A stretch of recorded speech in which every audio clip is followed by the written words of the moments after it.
बिस्मिल्लाहिर्रहमानिर्रहीम। Welcome again students. ये हमारी स्टैटिस्टिक्स की होपफुली लास्ट क्लास होगी, लास्ट वीडियो है। और यहाँ एक बात बताता चलूँ, ये जो स्टैटिस्टिक्स का हम एमएससी इकनॉमिक्स में कोर्स पढ़ते हैं और इसकी जो तैयारी होती है फर्दर, ये सोशियोलॉजी, साइकोलॉजी और जर्नलिज़म या मैस कम्युनिकेशन, होम इकनॉमिक्स, मतलब जितने भी सोशल साइंसेस के सब्जेक्ट्स हैं ना, उन सारों की तैयारी के लिए आलमोस्ट सेम ही कोर्स आउटलाइन होती है।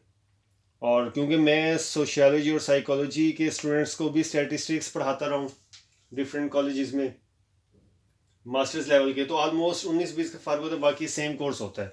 तो ये वीडियोस अगर सोशियोलॉजी, साइकोलॉजी वगैरह के स्टूडेंट्स भी देखें जो लेक्चरशिप में अपेयर होना चाह रहे हैं, तो hopefully that will be helpful और beneficial for them also. Okay, so हमारी लास्ट जो वीडियो है इसमें सैम्पलिंग से हमने स्टार्ट करना है। जो बीएससी की स्टेट्स की बुक 2 है, या शेर मोहम्मद चौधरी जो प्रोफेसर हैं जिनकी बुक हम फॉलो कर रहे हैं, इनकी बुक 2 है। इसमें फर्स्ट टॉपिक जो है वो है सैम्पलिंग का चैप्टर। ओके, सबसे पहले हम देखते हैं what is the population.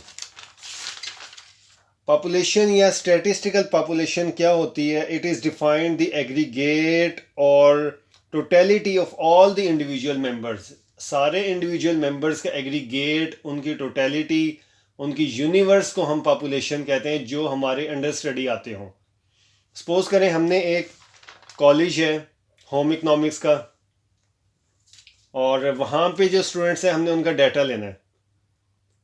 Okay, अब होम इकनॉमिक्स के कॉलेज में सपोज करें 1000 की स्ट्रेंथ है कॉलेज की, हम और लेकिन हमने जो लेना है डाटा वो लेना है जो बीएस के स्टूडेंट्स हैं। बीएस के स्टूडेंट्स में जो न्यूट्रिशनिस्ट बन रही हैं या जिनकी स्पेशलिटी न्यूट्रिशन है, हमने उनका लेना है। तो 1000 हमारी पॉपुलेशन नहीं है। 1000 में से जो वो स्पेसिफिक बीएस के और आगे स्पेसिफिक न्यूट्रिशन से रिस्पेक्टिव स्टूडेंट्स होंगे 400 लेट्स सपोज हैं, तो वो हमारी पॉपुलेशन होगी। ओके, अब होता है ऐसे कि 400 को 400 के आपने डाटा लेना है, ये कोई इजी टास्क नहीं होता।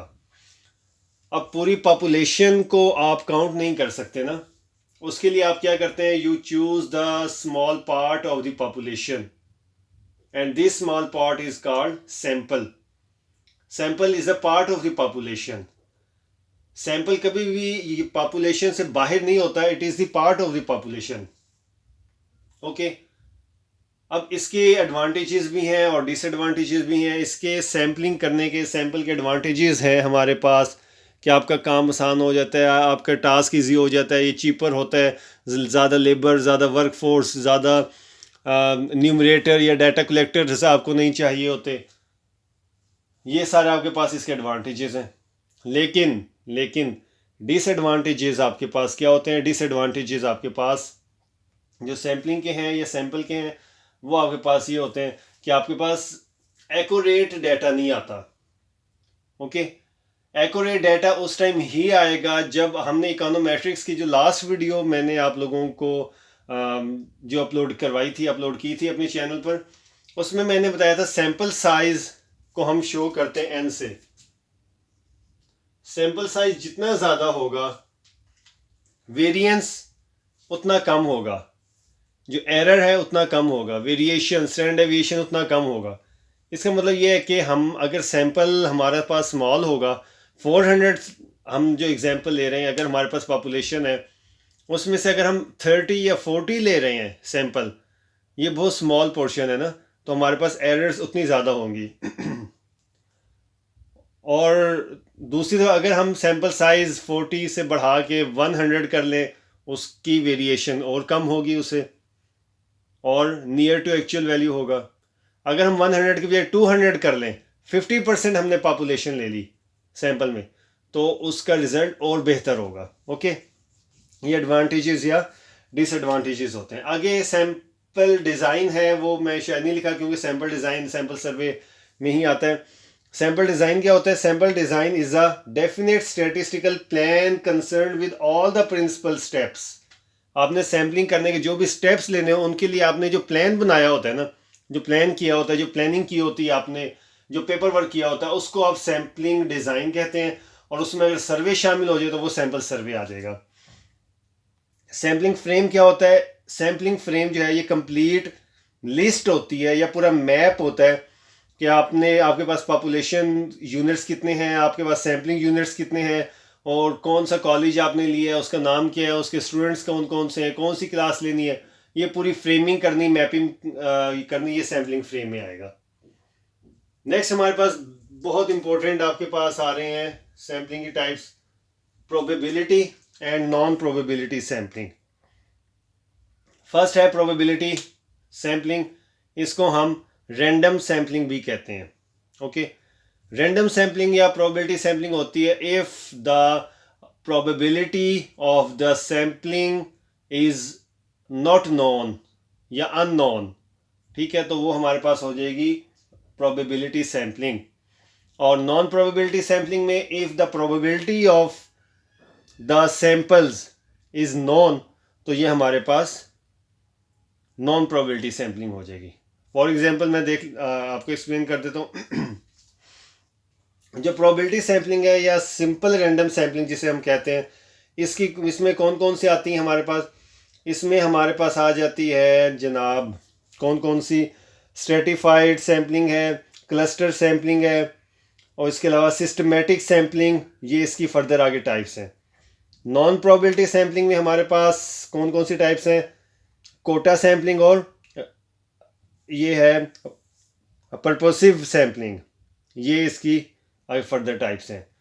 देखिए, अगर तो आप जो सैम्पलिंग करने वाला है, जो सैम्पल डिज़ाइनर है, वो अपनी मर्ज़ी से खुद चूज़ कर रहा है कि ये एक क्लास में से मैं वही जो एग्जाम्पल हम ले रहे हैं BS के 4 सेक्शंस हैं और आप 2 ले रहे हैं, 2 सेक्शन में से वो अपनी मर्ज़ी से ले लेता है, जी आप आ जाएं, आप आ जाएं, आप आ जाएं, अपनी मर्ज़ी से 20-20 ले लेता है स्टूडेंट्स को डाटा कलेक्ट करने के लिए। तो फिर तो आप यूँ देख लें इसको कि ये नॉन प्रोबेबिलिटी की सैम्पलिंग है, क्योंकि इसमें नॉन प्रोबेबिलिटी है, वो अपनी मर्ज़ी से अपनी लाइकिंग और डिसलाइकिंग की बेस पर सैम्पलिंग कर रहा है। लेकिन अगर इस तरह की नहीं है, उसने एक सिंपल ग्रुप्स बना दिए हैं या क्लस्टर बना दिए हैं या स्ट्रेटा बना दिए हैं, फिर वो हमारे पास प्रोबेबिलिटी सैम्पलिंग आ जाएगा, क्योंकि वो रैंडमली उनको सिलेक्शन हो रही है। और आगे हमारे पास है सैम्पलिंग विद रिप्लेसमेंट और sampling without replacement. Sampling with replacement क्या होती है? सपोज करें विद रिप्लेसमेंट के साथ एक बैग है, ओके, एक बैग में 5 बॉल्स हैं, 1 2 3 4 5। आपने क्या किया, एक बॉल उसमें से निकाली, सारों की जो है ना प्रोबेबिलिटी ये 1/5 है, ये याद रखना है। 5 बॉल्स हैं, 5 की जो प्रोबेबिलिटी है ये 1/5 है। अब आपने पहले एक बॉल निकाली, वो आगे सपोज करें नंबर 2 की, उसके ऊपर 2 नंबर लिखा था, ठीक है। अब बाकी रह गई 4। अगर तो आपने ये जो 2 नंबर वाली बॉल है ये वापस बैग में डाल दी, ओके, तो फिर आपने दोबारा एक निकाली, तो वो विद रिप्लेसमेंट, यानी जो पहले आपके पास बॉल सिलेक्ट हुई थी वो आपने वापस बैग में डाल दी, फिर आपने रैंडमली निकाली, फिर हो सकता है फिर अगेन 2 आ जाए या 1 आ जाए या 3 आ जाए, 4 आ जाए, 5 आ जाए, इसमें से कोई भी आ सकती है। ये हो जाएगी विद रिप्लेसमेंट।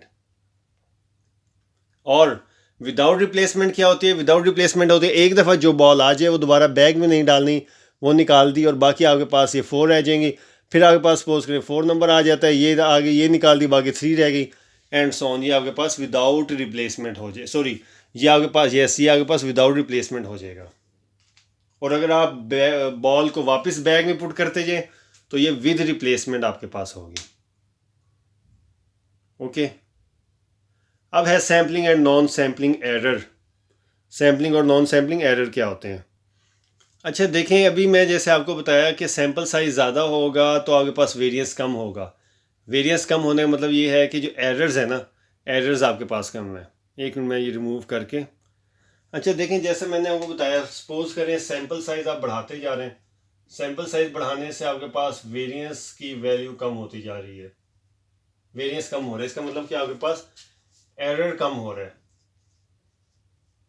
एरर कम तो हो रहा है, लेकिन एक बात याद रखें, सैम्पल साइज जितना भी बढ़ा लें, जितना भी हो जाए, ये ये सैम्पल साइज जो है ये कभी भी पूरी पॉपुलेशन को रिप्रेजेंट नहीं कर सकता। पूरी पॉपुलेशन को या परफेक्ट रिप्रेजेंटेशन ऑफ पॉपुलेशन उसी टाइम होगी जब सैम्पल साइज बहुत ज़्यादा हो या ऑलमोस्ट सेम नंबर हो जाए जितनी की पॉपुलेशन है। अब जो पॉपुलेशन का होगा रिजल्ट और जो सैंपल का रिजल्ट है, इन दोनों के दरमियान ऑब्वियसली वेरिएशन होगी, गैप होगा। पॉपुलेशन का रिजल्ट और होगा और सैंपल का रिजल्ट और होगा। तो ये जो डिफरेंस होता है ना, इसको हम बोलते हैं सैम्पलिंग एरर।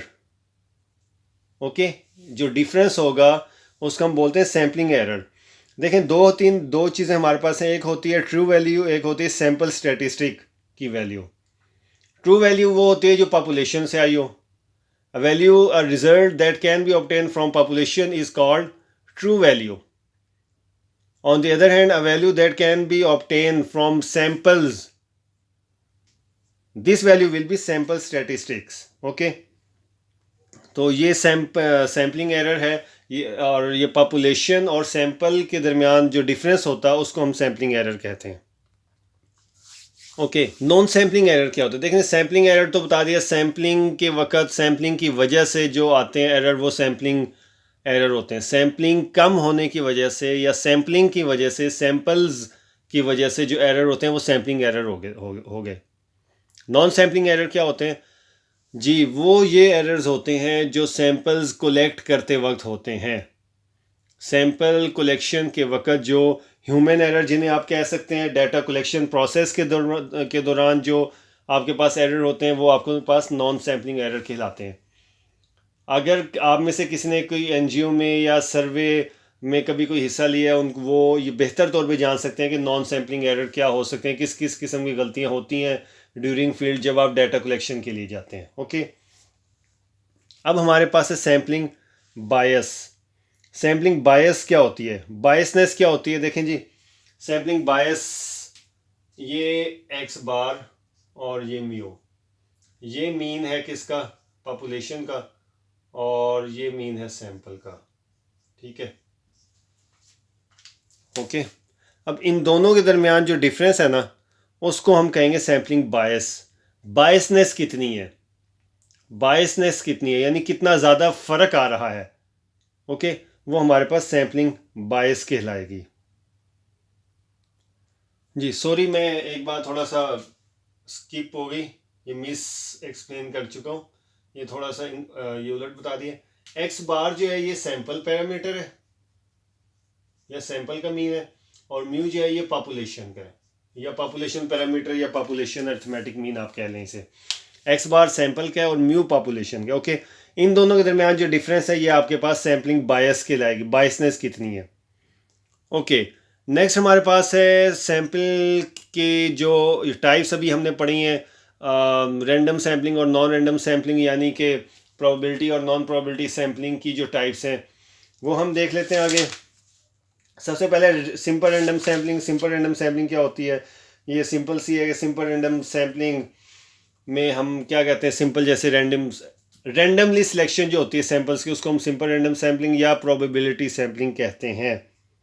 ओके, इसमें सबसे पहले है stratified random sampling. Stratified random sampling, इसमें जो सैंपल डिज़ाइनर होता है, न्यूमरेटर होता है, वो क्या करता है, वो अपने टास्क को इजी करने के लिए स्ट्रेटा बना लेता है। स्ट्रेटा बना लेता है, ग्रुप्स बना लेता है, पूरी सैंपल को दो हिस्सों में तकसीम कर लेता है। वो सपोज करें, जैसे हम एग्जांपल लेके चले, होम इकोनॉमिक्स के स्टूडेंट्स हैं और बीएस के, वो कहते हैं जी BS1 इधर आ जाए, 2 इधर, 3 इधर और 4 इधर आ जाए। उसके बाद वो बॉयज़ और गर्ल्स अलग अलग कर लेता है। इसके बाद जिनकी ये स्पेशलाइजेशन है वो इधर आ जाए, एंड सो ऑन, इस तरह की वो स्ट्रेटा बना लेता है। उसको स्ट्रेटिफाइड रैंडम सैम्पलिंग कहते हैं।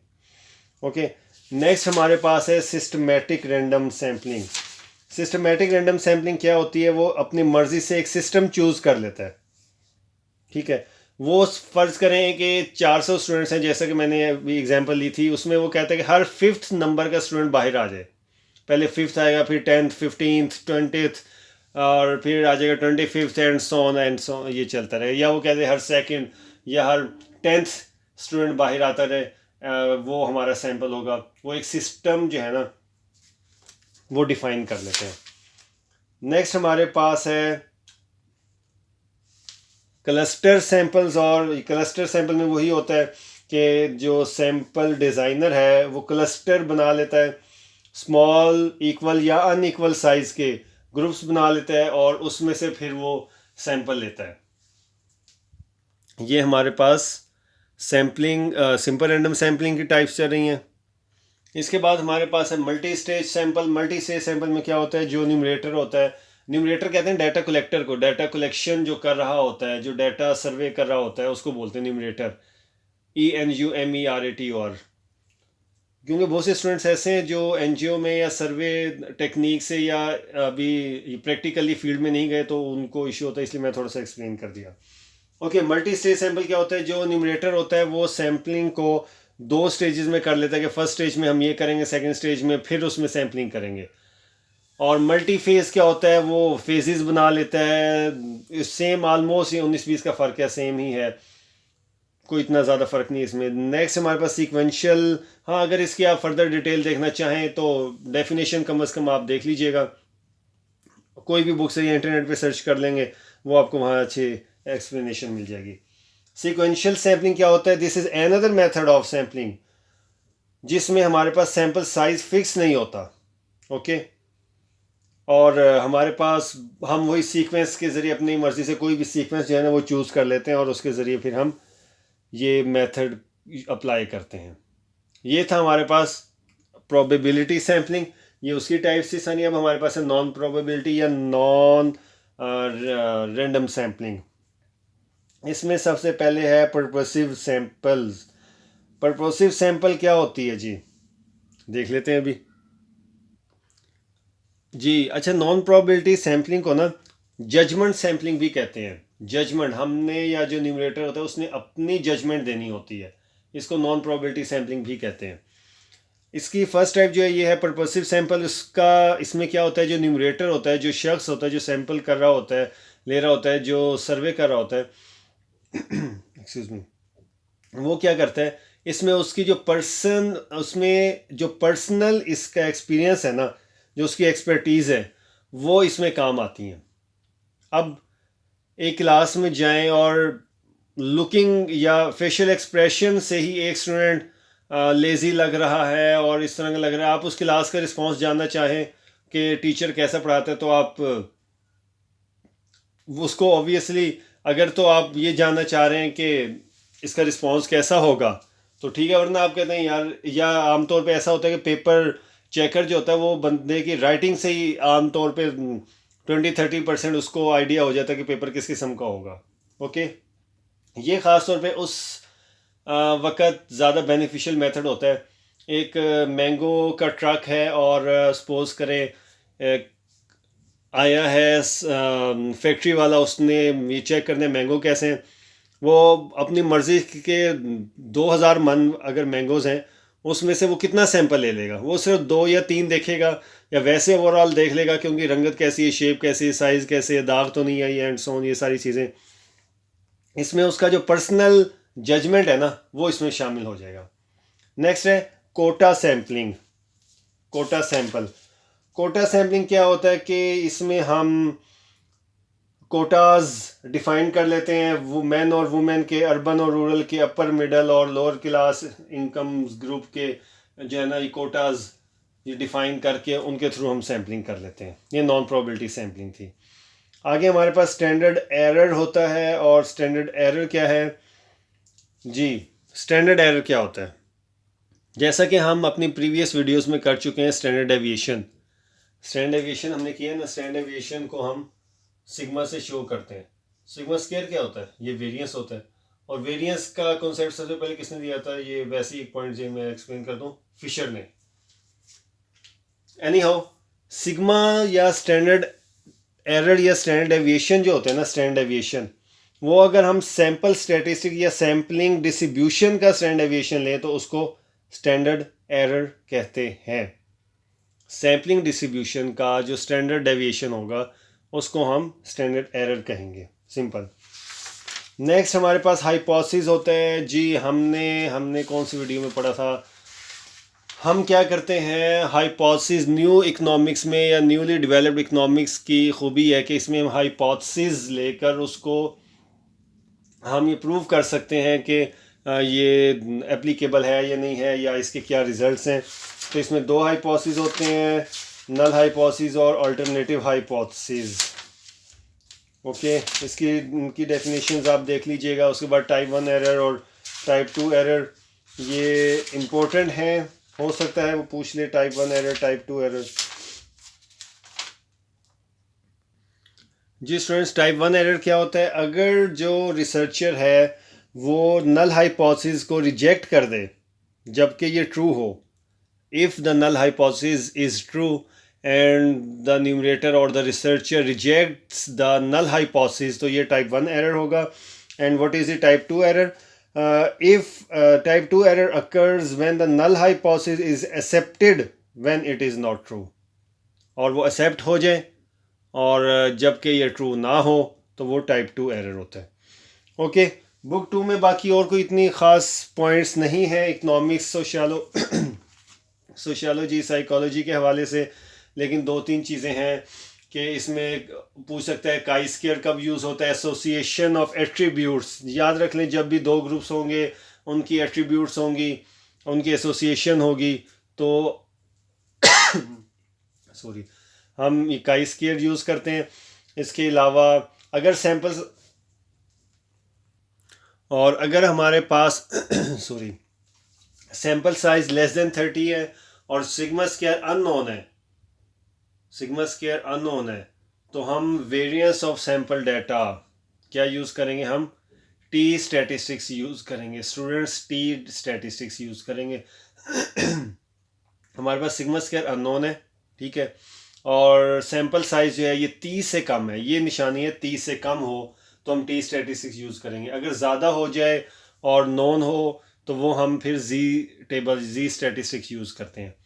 और normally to normally distributed population, अगर हमारे पास दो पॉपुलेशंस हैं और ऑब्वियसली दोनों पॉपुलेशंस के अलग अलग वेरिएंसेस होंगे, तो उसमें फिर हम जो टेस्ट यूज़ करेंगे, जो स्टैटिस्टिक्स यूज़ करेंगे, वो हमारे पास एफ टेस्ट हो जाएगा।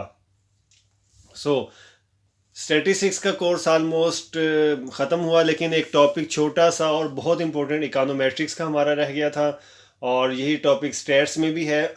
इसलिए मैं ये सोचा आखिर में ये एक्सप्लेन करता चलूँगा क्योंकि बहुत इंपॉर्टेंट है।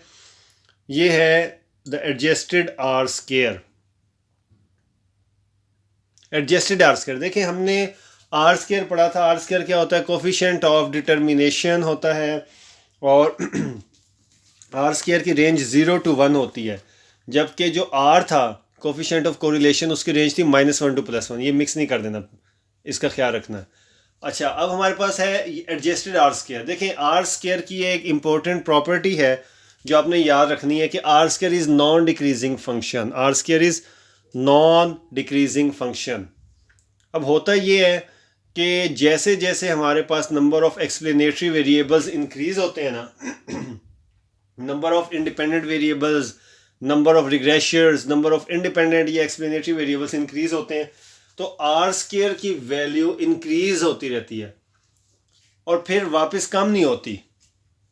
ओके, अब ये कैसे होता है ये देख लें। आर स्क्वायर का फार्मूला हमने इकोनोमेट्रिक्स की वीडियो में किया था, ESS ओवर TSS होती है।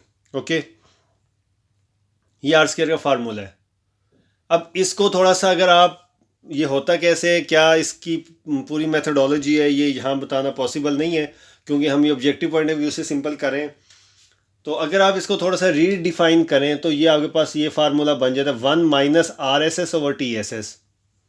और RSS को आप लिख सकते हैं सम ऑफ आर स्क्वायर होता है क्या है, RSS residual sum of square, ये होता है सम ऑफ ई स्क्वायर, और TSS होता है टोटल सम ऑफ स्क्वायर, ये हो जाएगा सम of Y square.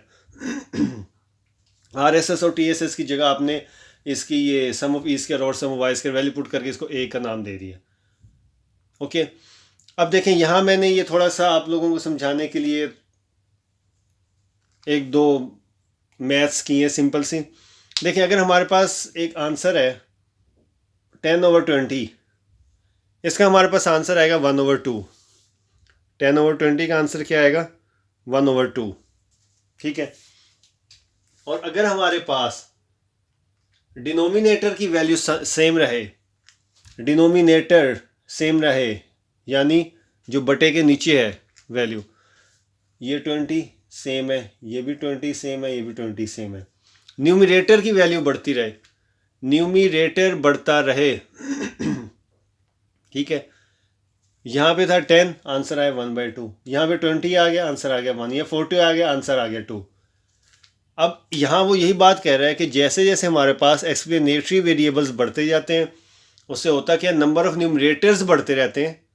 Number of numerators जो बटे के ऊपर वैल्यू है, जो बटे के ऊपर वैल्यू है, ये इंक्रीज होती रहती है, जबकि डिनोमिनेटर की वैल्यू सेम रहती है। तो उससे होता क्या है, उससे होता ये है कि आर स्क्वायर की वैल्यू इंक्रीज होती रहती है, कम नहीं होती। तो ये तो डिफेक्ट हो गया ना, ये प्रॉब्लम हो गया कि या तो डिनोमिनेटर भी इंक्रीज हो, जबकि वो कांस्टेंट रहता है, वो फिक्स रहता है, न्यूमरेटर इंक्रीज होता है। तो इस डिफेक्ट को रिमूव करने के लिए हम क्या करते हैं, आरएसएस और टीएसएस जो भी इसमें होंगे फार्मूला में, उनकी रिस्पेक्टिव डिग्री ऑफ फ्रीडम जो है वो इसमें हम शामिल कर लेते हैं। देखें हमने किया क्या, हमने इस फार्मूले को सिंपल किया, ए फार्मूले को, ए इक्वेशन को हमने सिंपल किया और यहाँ से सम ऑफ ई स्क्वायर की वैल्यू निकाली। R square is equal to 1 minus sum of E square over sum of Y square है। यहाँ से सम ऑफ ई स्क्वायर की वैल्यू निकाली, ये आ गया sum of E square is equal to 1 minus R square into sum of Y square. अब ये सम ऑफ ई स्क्वायर हमारे पास क्या होता है, R S S. Sum of Y square क्या होता है, टी एस एस। हमने आर एस एस की और टी एस एस की जो डिग्री ऑफ फ्रीडम होती है उनसे इन्हीं को डिवाइड कर दिया। आर एस एस की क्या होती है, एन माइनस के, और टी एस एस की क्या होती है, एन माइनस 1। एन क्या होता है, नंबर सैम्पल साइज होता है, और के हमारे पास होता है नंबर ऑफ पैरामीटर्स। ओके, ये हमने इसे डिवाइड किया। ये जब हमने इसे डिवाइड किया तो हमारे पास ये इक्वेशन बनती है, ये R square bar. R square bar क्या होता है, एडजस्टेड आर स्क्वायर आता है। अब ये बनती कैसे, इसमें पूरा एक मेथडोलॉजी है, वो मतलब वही अगेन वही बात हो जाएगी कि यहाँ नहीं बतानी, आपने सिंपल ये फार्मूला याद रखना है। ये आर स्क्वायर बार का फार्मूला है और इसको आप मज़ीद सिंप्लीफाई करेंगे, ये आ जाएगा। अब ये देखें, यहाँ से आपके पास 1 minus sum of E square over sum of Y square आ रहा है। तो और ये यही sum of E square over sum of Y square ये लिखा हुआ मैंने, ये फार्मूला होता है 1 माइनस आर स्क्वायर का। इसकी जगह आपने 1 माइनस आर स्क्वायर यहाँ पे पुट किया और आपके पास आर स्क्वायर बार का ये भी फार्मूला आ गया। इसका मतलब कि आर स्क्वायर बार और आर स्क्वायर का रिलेशनशिप भी है। ओके, आर स्क्वायर और आर स्क्वायर बार का रिलेशनशिप भी है।